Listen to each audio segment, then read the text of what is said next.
भाई बंटवारा। समाज का आईना, मेरी कहानियाँ। मेरे YouTube चैनल #एक विचार पर मुझे फॉलो करें। दोस्तों, मैं मुकेश आर्य एक विचार के तहत आज लेकर आया हूँ मेरी नई कहानी, जिसका शीर्षक है भाई बंटवारा। उम्मीद करता हूँ पसंद आएगी। आज सावित्री के चारों बेटे और दोनों बेटियां घर में इकट्ठा हुए हैं। घर का बंटवारा जो होना है, नंदू और सावित्री अब बूढ़े हो चले हैं।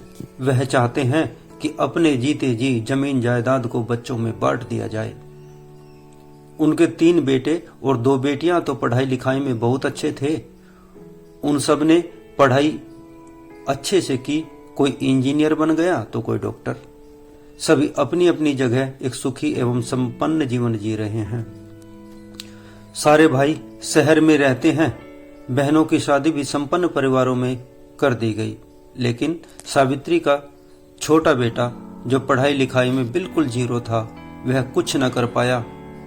मुश्किल से रिश्तेदारों की खुशामद करके उसकी शादी भी एक अनपढ़ लड़की से करा दी गई। शादी से पहले तो यह अनपढ़ लड़का दीपक कोई काम नहीं करता था, लेकिन जब से शादी हुई है तब से यह बहुत ही जिम्मेदार हो गया है। लेकिन पढ़ा लिखा न होने के कारण कुछ विशेष काम नहीं कर पाया और मजदूरी के साथ साथ खेती किसानी भी करता है। आज सभी भाई बहन अपनी जमीन जायदाद का बंटवारा करने के लिए गांव में इकट्ठा हुए हैं। नंदू अपनी 10 बीघा जमीन और मकान को चारों भाइयों में बराबर बराबर बांट देता है। जिस फैसले से सभी भाई खुश थे, लेकिन दीपक इस फैसले से खुश नहीं था और वह इस फैसले का विरोध करता है। जब दीपक पिता के द्वारा किए गए इस फैसले का विरोध करता है तो उसकी दोनों बहनें दीपक को डांटते हुए कहती है कि बेवकूफ, तेरे भाई इतने अच्छे हैं, उन्होंने इस घर और जमीन में अपनी कमाई भी लगा रखी है। तूने सारी उम्र कुछ नहीं किया, यह तुझे बराबरी का अधिकार दे रहे हैं, तुझे तो खुश होना चाहिए। नहीं, मैं इस फैसले से खुश नहीं हूँ, दीपक बोला। हमारी सारी जमीन जायदाद पर चारों भाइयों का बराबर अधिकार नहीं है। ये अन्याय है और मैं इस अन्याय का विरोध करता हूँ। दीपक अपने पिताजी की तरफ हाथ जोड़ते हुए, पिताजी, इस जमीन जायदाद के ऊपर जितना अधिकार हम भाइयों का है, उतना ही अधिकार हमारी बहनों का भी है। मैं पढ़ा लिखा नहीं हूँ, लेकिन इतना तो जानता ही हूँ कि हम आपके 6 बच्चे हैं और पिताजी, आप अपने बच्चों में अंतर कैसे कर सकते हैं? इस जमीन जायदाद को बराबर हिस्सों में बांट दीजिए, 6 हिस्सों में बांट दीजिए पिताजी। इस गरीब और अनपढ़ भाई की बात सुनकर दोनों बहनें हैरत में पड़ जाती हैं कि एक अनपढ़, आवारा और निकम्मा भाई, जिसकी हम तनिक भी इज्जत नहीं करते थे, वह हम बहनों के बारे में कितना सोचता है। दोनों बहनों का अपना पक्षपात था अपने छोटे भाई के प्रति। दोनों बहनें जो आज याद कर रही हैं, जो पक्षपात किया करती थी वो अपने भाई के प्रति। अपने तीनों अमीर भाइयों के घर जाती थी तो उनके बच्चों के लिए कीमती सामान, खिलौने और अच्छे अच्छे फल फ्रूट लेके जाया करती थी। लेकिन जब वे कभी कभार अपने इस गरीब और अनपढ़ भाई के घर आती थी तो फल फ्रूट के नाम पर 1 दर्जन केले ही लेकर आती थी। उसके बच्चों के लिए वो दोनों कभी कोई गिफ्ट लेकर नहीं आई। लेकिन आज उन दोनों को इस अनपढ़ और गंवार भाई की महानता की कद्र हो रही है। जमीन को 6 हिस्सों में बांटने वाली दीपक की बात का विरोध तीनों भाई करते हैं और कहते हैं, बहन को तो सारी उम्र देना पड़ता है, कभी उसके घर में बच्चे होने पर देना पड़ता है, कभी त्योहारों पर उपहार जाते हैं, तो कभी शादियों में भात के रूप में देना पड़ता है। बहन जब भी घर आती है उसको कुछ न कुछ देना ही होता है।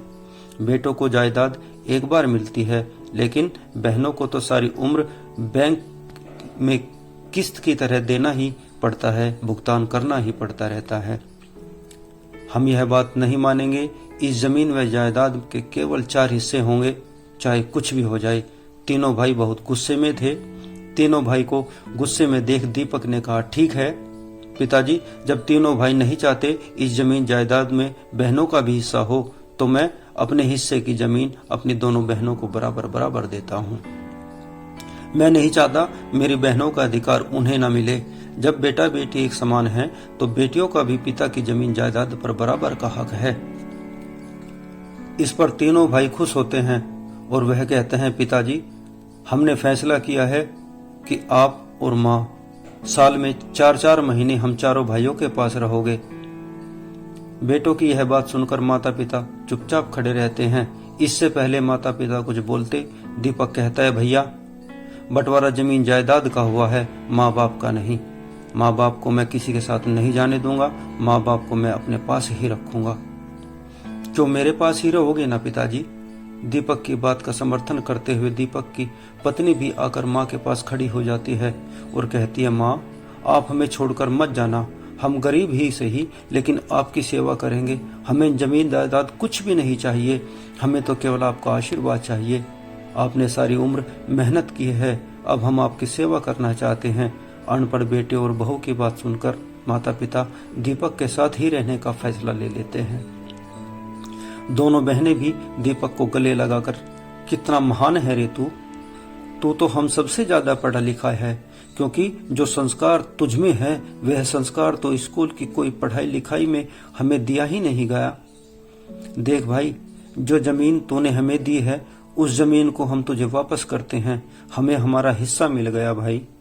जिन बहनों के पास तेरे जैसा भाई हो वे बहन इस दुनिया की सबसे खुशनसीब बहनें होती हैं।